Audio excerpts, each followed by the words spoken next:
Well, it was, it was typical of a really interesting development in that I was looking for something else.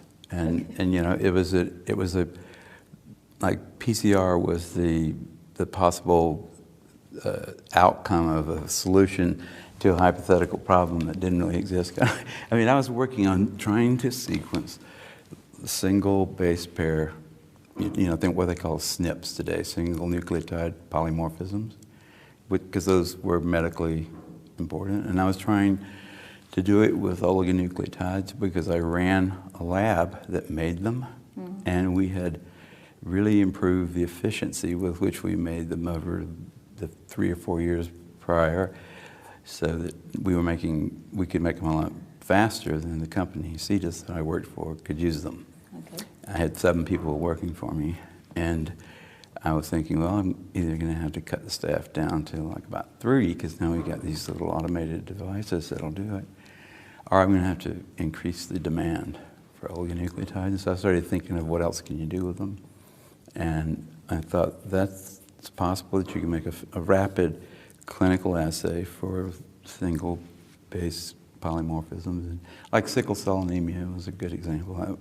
People there. That took, back then, maybe you'd go into a clinic and they'd take a sample and maybe 3 weeks later you'd know, which is a lot of agonizing kind of. And I thought, it'd be nice to have that in one shift in the hospital, kind of. You go in and they'd let you know. And I thought oligonucleotides maybe were the answer there, but I was really, I was a chemist. I still am a chemist, and I really didn't have an appreciation for the hugeness of the human genome compared to, say, a 5,000 base pair plasmid that I was using as a sort of a model system. And I was thinking of this method that would require a couple of oligonucleotides, and one of them would sort of be a control, but they would be pointed right toward each other, just like in a PCR reaction.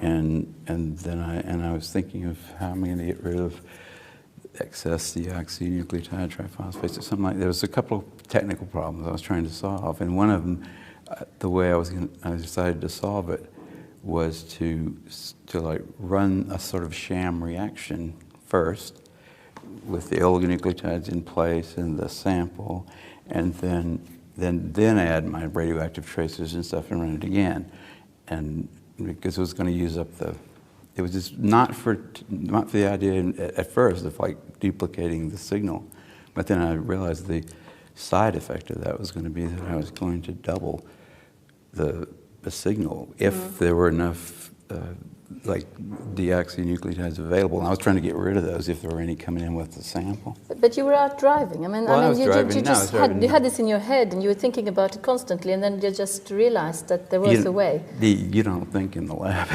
as much, Yeah. I usually think, I was spending my weekends up in Mendocino at a little cabin, and I would drive up every Friday night and come back on Sunday night. And that was it was about 2.5 hours. And it's sort of you've got something to do with your hands, and you can't do anything else. And so you think. And that's when I did most of my thinking, actually, because the day-to-day life in a laboratory doesn't allow a lot of, there's all these letters in your inbox, and there's your phone ringing, and there's all these people that you have to deal with and stuff, and you don't have really that kind of time.